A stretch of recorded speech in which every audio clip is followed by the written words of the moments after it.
Hello दोस्तों, स्वागत है आपके अपने भक्ति विचार डेली पर आज जाने के किस धातु के गहने से क्या प्रभाव पड़ता है, कौन से गहने नवरात्रि में पहनने से माँ होती है नाराज और हो सकता है आपका सब कुछ बर्बाद। तो आइए जानते हैं दोस्तों। सर्दियों नवरात्रि का नाम लेते ही हृदय में एक अद्भुत आनंद और श्रद्धा की लहर दौड़ जाती है।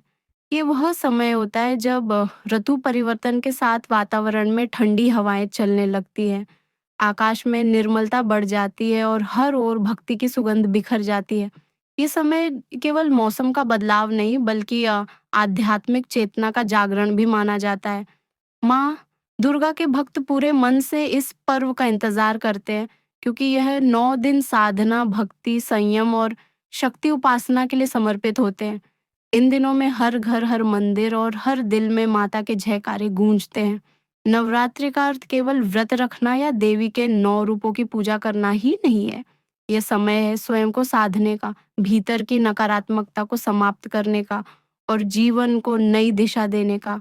यही कारण है कि शास्त्रों में नवरात्रि के दौरान कई नियम और मर्यादाएं बताई गई हैं। इन नियमों का पालन करने से भक्त को दुगुना फल प्राप्त होता है और देवी माँ की कृपा सहज रूप से मिलती है। भोजन से लेकर आचरण तक, वाणी से लेकर विचार तक, हर क्षेत्र में पवित्रता का पालन करना जरूरी माना गया है। इन्हीं नियमों में एक विशेष नियम है गहनों से संबंधित। आमतौर पर स्त्रियां गहनों से सज धज कर रहती हैं, क्योंकि गहने भारतीय संस्कृति में केवल सौंदर्य का प्रतीक नहीं बल्कि ऊर्जा और परंपरा का द्योतक भी है।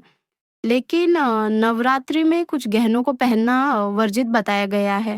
ये बात सुनकर हर कोई सोचता है कि आखिर गहनों का साधना से क्या संबंध? देवी की भक्ति और गहनों का त्याग आपस में कैसे जुड़ा हुआ है?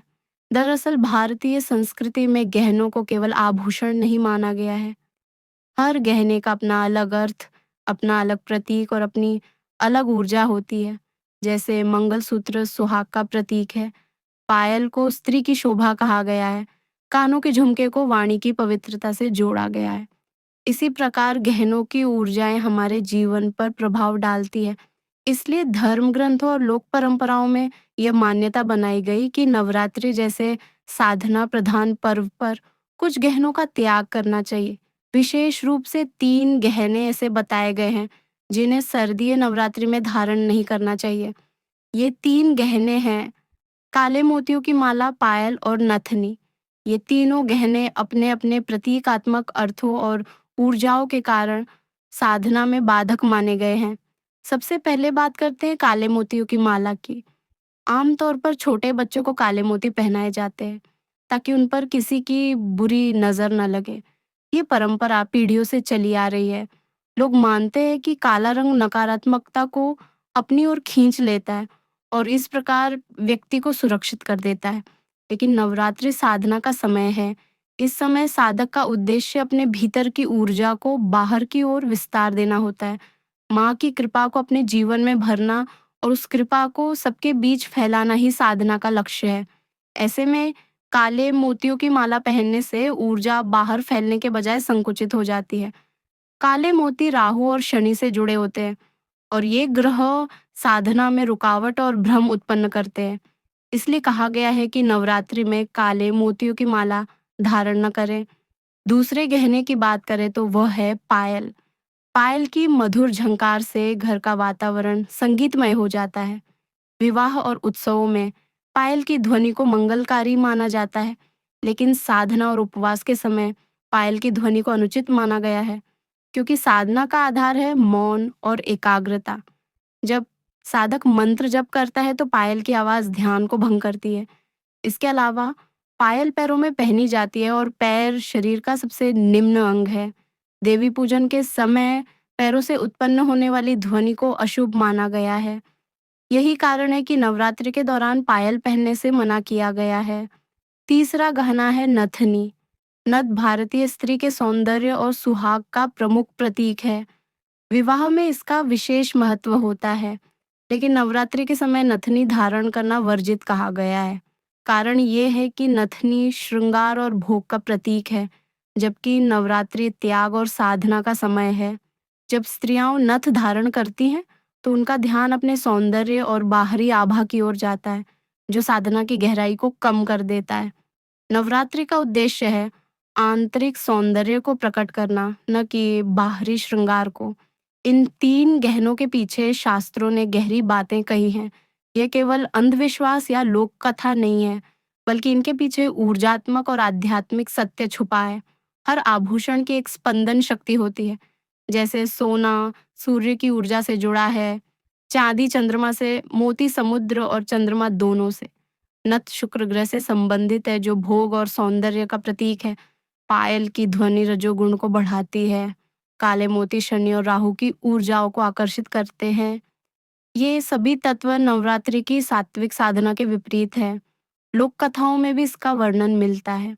एक कथा में कहा गया है कि एक गांव की स्त्री ने नवरात्रि में भारी श्रृंगार करके माता की पूजा की। उसने नथ, पायल और काले मोती सब धारण किए थे, लेकिन पूजा के बाद उसके घर में क्लेश उत्पन्न हो गया और परिवार में अशांति फैल गई। बाद में गांव के पंडित ने बताया कि नवरात्रि में ये गहने साधना को नष्ट कर देते हैं। तब से उस गांव में यह नियम बन गया कि नवरात्रि में कोई स्त्री इन गहनों को धारण नहीं करेगी। एक और कथा में कहा गया है कि एक बार एक साधक नवरात्रि में माँ दुर्गा का कठोर व्रत कर रहा था। उसकी पत्नी ने अज्ञानवश पायल पहन ली। जब साधक ध्यान कर रहा था, तो पायल की आवाज बार बार उसका ध्यान भंग कर रही थी। साधना सफल नहीं हुई और साधक निराश हो गया। तब उसे स्वप्न में देवी ने दर्शन दी और कहा कि नवरात्रि में पायल पहनने से साधना में व्यवधान होता है। यही देवी की साधना में बाहरी आडंबर का स्थान नहीं है। यह सत्य हर युग में दोहराया गया है। माता दुर्गा को आभूषणों का मोह नहीं है। वे तो स्वयं जगत जननी है, त्रिलोक की स्वामिनी है। उन्हें किसी गहने की आवश्यकता नहीं। फिर भी जब भक्त अपनी श्रद्धा से स्वर्ण या रत्न अर्पित करते हैं, तो देवी उसे भक्ति का प्रतीक मानकर स्वीकार कर लेती है। किंतु यदि वही आभूषण साधना में बाधा बने, तो देवी उन्हें अस्वीकार भी कर देती है। यही कारण है कि नवरात्रि में 3 विशेष गहनों के निषेध का इतना महत्व है। यह एक और प्रसंग उल्लेखनीय है। स्कंद पुराण में कथा आती है कि एक बार हिमालय की कन्या पार्वती तपस्या कर रही थी। उन्होंने कठोर व्रत धारण किए, अपने शरीर से आभूषण उतार दिए और केवल साधना पर ध्यान लगाया। देवताओं ने आकर उनसे कहा, हे देवी, आप आभूषण क्यों नहीं पहनती? स्वर्ण और रत्न आपके सौंदर्य को और बढ़ा देंगे। तब पार्वती ने उत्तर दिया, सौंदर्य का संबंध गहनों से नहीं, साधना से है। जब मन शुद्ध होता है, आत्मा उज्जवल होती है, तब शरीर स्वयं प्रकाशित हो उठता है। आभूषण तो केवल बाहरी दिखावा है। साधना का आभूषण आंतरिक पवित्रता है। यह कथा आज भी लोगों को यह सिखाती है कि नवरात्रि में बाहरी आभूषणों से अधिक भीतर की शुद्धि महत्वपूर्ण है। गांवों में नवरात्रि के दौरान महिलाएं सफेद या हल्के रंग के वस्त्र पहनकर साधारण गहनों में पूजा करती थी। बुजुर्ग महिलाएं युवतियों को समझाती थी कि इन 9 दिनों में लोहे का प्रयोग न करो, नकली आभूषण मत पहनो और काले रंग से दूर रहो। उनका मानना था कि ये चीजें न केवल साधना की शक्ति को कम करती है, बल्कि जीवन में अशुभ घटनाओं को भी आकर्षित करती है। कई परिवारों में ये परंपरा इतनी दृढ़ थी कि यदि कोई स्त्री भूलवश भी ये गहने पहन लेती, तो उसे तुरंत उतार कर क्षमा मांगनी पड़ती थी। आधुनिक समय में जब लोग वैज्ञानिक दृष्टि से हर बात को देखना चाहते हैं, तब भी इन निषेधों के पीछे तार्किक आधार मिलते हैं। जैसे कि लोहे की धातु वास्तव में चुंबकीय गुणों वाली होती है। यह शरीर की ऊर्जा तरंगों को प्रभावित करती है। वैज्ञानिक मानते हैं कि मानव शरीर से भी सूक्ष्म विद्युत और चुंबकीय तरंगें निकलती हैं। जब कोई साधक ध्यान करता है, तो ये तरंगें अत्यधिक सक्रिय हो जाती हैं। ऐसे में यदि शरीर पर भारी धातु का दबाव हो, तो ऊर्जा का संतुलन बिगड़ सकता है। यही कारण है कि लोहे के गहने साधना में बाधा माने गए हैं। इसी प्रकार काले मनकों का भी प्रभाव है। काला रंग प्रकाश को सोख लेता है। इसलिए नवरात्रि जैसे अवसर पर जब साधक को दिव्यता और उजाले की ओर बढ़ना होता है, तब काले गहनों से बचना चाहिए।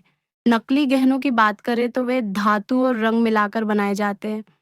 इनसे न केवल शरीर पर हानिकारक असर पड़ता है, बल्कि कई बार त्वचा संबंधी रोग भी हो सकते हैं।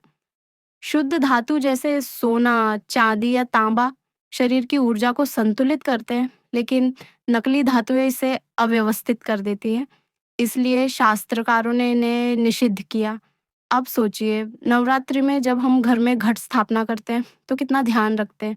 मिट्टी के कलश को धोकर शुद्ध किया जाता है, उसमें गंगाजल डाला जाता है, उस पर रोली से चिन्ह बनाए जाते हैं, नारियल और आम्रपल्लव रखे जाते हैं। यानी हर वस्तु शुद्ध और पवित्र होनी चाहिए। यदि एक साधारण कलश भी शुद्ध न हो तो पूजा अधूरी मानी जाती है। तो फिर जब स्वयं साधक का शरीर देवी का मंदिर है, तो क्या यह आवश्यक नहीं कि उस पर भी केवल शुद्ध और सही वस्तुएं ही हों? यही कारण है कि नकली या अशुद्ध धातु के गहनों को निषिद्ध किया गया है। एक लोक कथा भी प्रसिद्ध है।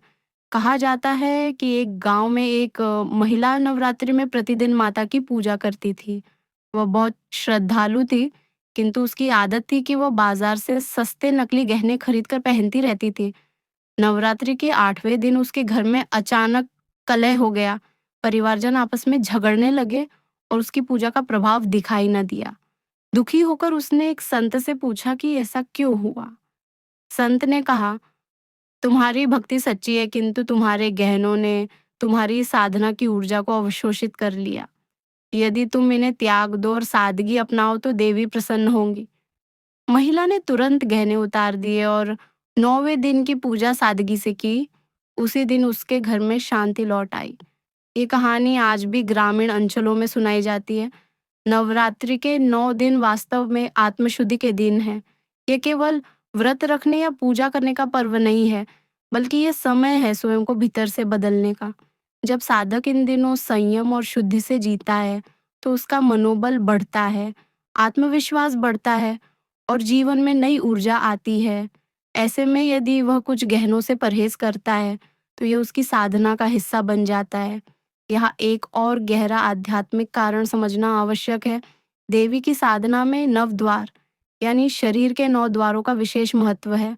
आँख, कान, नाक, मुंह और अन्य इंद्रियां साधना में पूरी तरह शुद्ध रहनी चाहिए। गहनों का सीधा संबंध इन इंद्रियों से है। कानों में झुमके, नाक में नथ, गले में माला, हाथ में कंगन, सब इंद्रियों की ऊर्जा को प्रभावित करते हैं। यदि गहने शुद्ध हो तो ऊर्जा संतुलित रहती है, किंतु यदि वे वर्जित हो तो इंद्रियों का संतुलन बिगड़ जाता है।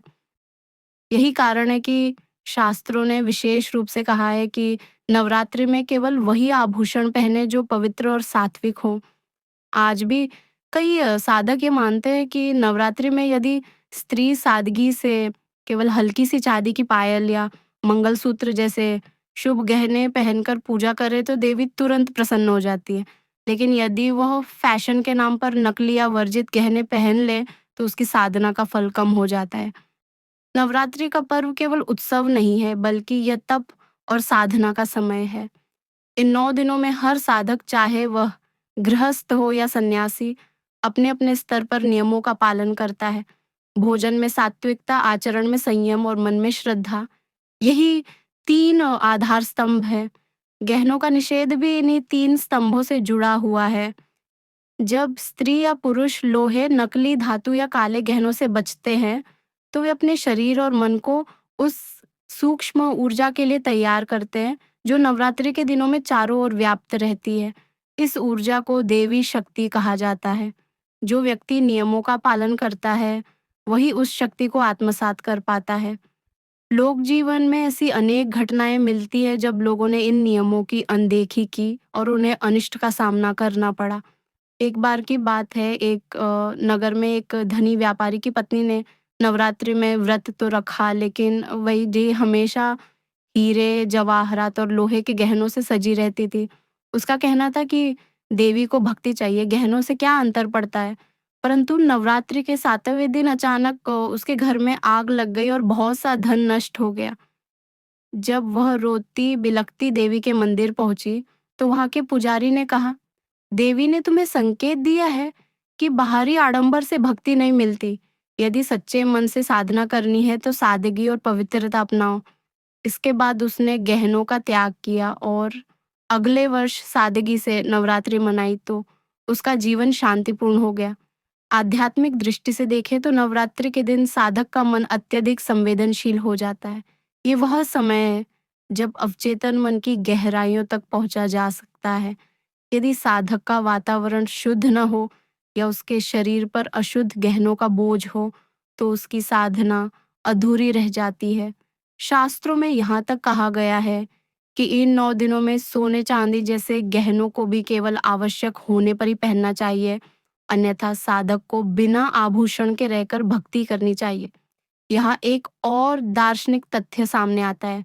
गहने समाज में प्रतिष्ठा और अहंकार का प्रतीक भी बन जाते हैं। नवरात्रि का संदेश है अहंकार का त्याग। जब स्त्री गहनों को त्याग कर साधना करती है, तो वह अप्रत्यक्ष रूप से अपने अहंकार का भी त्याग करती है। यही त्याग उसे देवी के और निकट ले जाता है। इसलिए कहा गया है कि नवरात्रि में सादगी ही सर्वोत्तम आभूषण है। कहा जाता है कि त्रेता युग में अयोध्या की रानियों ने भी जब नवरात्रि व्रत रखा था, तब उन्होंने सभी गहनों को उतार कर केवल साधारण वस्त्रों में देवी की उपासना की थी। ये देखकर स्वयं महाराज दशरथ ने कहा था, स्त्री का सच्चा श्रृंगार गहनों में नहीं, उसकी भक्ति और पवित्रता में है। यह प्रसंग आज भी लोकगीतों और कथाओं में सुनाया जाता है। अगर हम मनोवैज्ञानिक दृष्टि से देखें, तो भी इसका गहरा प्रभाव है। जब कोई स्त्री भारी गहनों से रहित होकर पूजा करती है, तो उसका मन अधिक एकाग्र होता है। गहने बार-बार ध्यान खींचते हैं, चमकते हैं, खनकते हैं और मन को विचलित कर देते हैं। परंतु जब शरीर सादगी से होता है, तो मन सहज ही भीतर की ओर मुड़ जाता है। यही भीतर की यात्रा नवरात्रि का असली उद्देश्य है। गांवों में एक प्रथा प्रचलित थी कि नवरात्रि में स्त्रियां केवल मांगलिक गहने ही पहनती थीं, जैसे मंगलसूत्र, बिछिया या सिंदूर। बाकी सभी गहनों को वे उतार कर रख देती थी। उनका मानना था कि ये मंगलकारी गहने गृहस्थ धर्म का प्रतीक है और इनका त्याग नहीं करना चाहिए, परंतु अन्य गहनों को त्याग देने से देवी की कृपा बढ़ती है। इस लोक परंपरा ने पीढ़ी दर पीढ़ी लोगों को यही सिखाया कि नवरात्रि में कम से कम 3 गहनों का प्रयोग बिल्कुल न करें। आधुनिक समाज में भले ही लोग फैशन और दिखावे की दृष्टि से सोचें, लेकिन आध्यात्मिक साधक आज भी इन्हीं नियमों का पालन करते हैं। बड़े-बड़े आश्रमों और शक्तिपीठों में जब नवरात्रि का आयोजन होता है, तो वहाँ की स्त्रियाँ और साध्वी माताएँ गहनों से दूर रहती हैं। वे केवल साधारण वस्त्र और हल्का सा मंगलसूत्र धारण कर पूजा करती है। यही सादगी उनके चेहरे पर दिव्यता का प्रकाश भर देती है। इससे ये भी स्पष्ट होता है कि गहनों का निषेध केवल एक परंपरा नहीं, बल्कि साधना का गहरा विज्ञान है। ये विज्ञान बताता है कि नवरात्रि में हमें किन चीज़ों से बचना चाहिए ताकि हमारी साधना पूर्ण हो सके। वो नवरात्रि का संदेश केवल त्याग और साधना का ही नहीं है, बल्कि यह हमें यह भी सिखाता है कि जीवन में संतुलन और संयम बनाए रखना आवश्यक है। जिस तरह 3 गहनों, लोहे के गहने, काले मोती और नकली आभूषण का त्याग करना आवश्यक माना गया है, उसी तरह ये पर्व हमें हमारे दैनिक जीवन में भी अनुचित आदतों, अशुद्ध विचारों और नकारात्मक प्रवृत्तियों से दूर रहने का उपदेश देता है। शास्त्रों में स्पष्ट रूप से उल्लेख है कि नवरात्रि में साधना करने वाले व्यक्ति की ऊर्जा आसपास के वातावरण को प्रभावित करती है। यदि साधक के शरीर या मन में अशुद्धता होगी, तो ये ऊर्जा बाधित हो जाएगी। यही कारण है कि केवल व्रत रखना ही पर्याप्त नहीं है। शरीर, मन और वचन तीनों का संयम आवश्यक है। गहनों का त्याग इसका एक महत्वपूर्ण अंग है। जब स्त्री इन 3 गहनों का त्याग करती है, तो उसके मन और शरीर दोनों ही सकारात्मक ऊर्जा से भर जाते हैं। लोक कथाओं में कई उदाहरण मिलते हैं। कहा जाता है कि एक बार एक नगर की स्त्री ने नवरात्रि में देवी की पूजा शुरू की। उसने सोने चांदी के गहने पहन रखे थे, पायल और नथ भी थी। शुरुआती 3 दिन पूजा सफल रही, लेकिन चौथे दिन उसे अचानक बीमारी और दुख का सामना करना पड़ा। उसने गांव के पंडित से सलाह ली। पंडित ने कहा, तुम्हारे गहनों ने तुम्हारी साधना की शक्ति को अवरुद्ध कर दिया। यदि तुम इन्हें त्याग दो और सादगी अपनाओ, तो देवी प्रसन्न होंगी। स्त्री ने तुरंत अपने गहनों का त्याग किया और शेष 5 दिन साधना सादगी से की। परिणाम स्वरूप उसका परिवार शांति और सुख की स्थिति में आया। ये घटना केवल कथा नहीं बल्कि वास्तविक जीवन के अनुभवों का प्रतिबिंब है। नवरात्रि में गहनों का त्याग करना किसी प्रकार का कठोर नियम या प्रतिबंध नहीं है, बल्कि यह साधक के लिए वरदान है कि उसे भीतर की ओर देखने और वास्तविक भक्ति के अनुभव से जोड़ता है। जब साधक अपने आभूषणों का त्याग करता है तो वह अहंकार, भोग और सांसारिक मोह का भी त्याग करता है। यही त्याग उसकी साधना को पूर्ण बनाता है। आध्यात्मिक दृष्टि से देखा जाए तो नवरात्रि के दिनों में शरीर एक ऊर्जा केंद्र की तरह काम करता है। इस समय शरीर के 7 चक्र, मूलाधार, स्वाधिष्ठान, मणिपुर, अनाहत, विशुद्ध, आज्ञा और सहस्रार अत्यधिक सक्रिय होते हैं। यदि शरीर पर अशुद्ध गहनों का भार होगा तो ये चक्र प्रभावित हो सकते हैं। काले मोती नकारात्मक ऊर्जा को आकर्षित करते हैं। लोहे की धातु चक्रों की तरंगों को बाधित करती है और नकली आभूषण असंतुलन पैदा करते हैं। यही कारण है कि इन तीनों गहनों से दूर रहना आवश्यक है। एक और महत्वपूर्ण बिंदु यह है कि नवरात्रि में केवल व्रत और पूजा ही नहीं बल्कि मानसिक स्थिति और भावनाएं भी महत्वपूर्ण हैं। यदि साधक शुद्ध मानसिक स्थिति में रहेगा तो देवी की कृपा स्वतः प्राप्त होती है। गहनों का त्याग इस मानसिक स्थिति को बनाए रखने में सहायक होता है। जब कोई स्त्री या पुरुष इन 3 गहनों का त्याग करता है तो उसका मन एकाग्र और स्थिर होता है। यही स्थिरता साधना की सफलता की कुंजी है। लोक विश्वासों के अनुसार नवरात्रि में गहनों का त्याग केवल साधना तक सीमित नहीं है, ये आने वाले वर्ष में भी शुभ फल प्रदान करता है। ऐसा माना जाता है कि जो स्त्री इन 3 गहनों का त्याग करती है, उसका परिवार सुख शांति से भरा रहता है। उसके घर में कलह और विवाद कम होते हैं। उसकी आर्थिक स्थिति मजबूत होती है और स्वास्थ्य बेहतर रहता है। यही कारण है कि यह नियम पीढ़ी दर पीढ़ी निभाया जाता रहा है। एक और कथा प्रचलित है। एक गांव की स्त्री ने नवरात्रि में पायल और नथ पहन रखी थी। पूजा करते समय वह बार-बार पायल की आवाज से विचलित हो रही थी। उसके मन में ध्यान नहीं लग रहा था। तब उसने बुजुर्ग दादी की सलाह मानी और पायल उतार दी। अगले दिन उसकी साधना अधिक एकाग्र और प्रभावी हुई। ये कहानी आज भी ये सिखाती है कि साधना के समय बाहरी अलंकरण की तुलना में मानसिक एकाग्रता अधिक महत्वपूर्ण है। इस प्रकार नवरात्रि में गहनों का त्याग केवल शास्त्रों का नियम नहीं है, बल्कि ये साधक के जीवन में अनेक सकारात्मक बदलाव लाता है।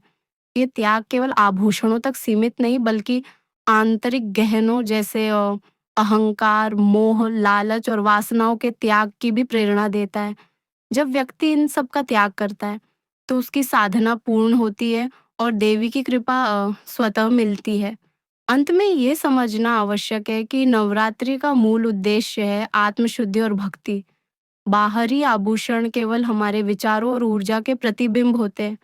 यदि हम सादगी और संयम अपनाते हैं, तो यही सबसे बड़ा और पवित्र गहना है जो हमें देवी के समीप ले जाता है।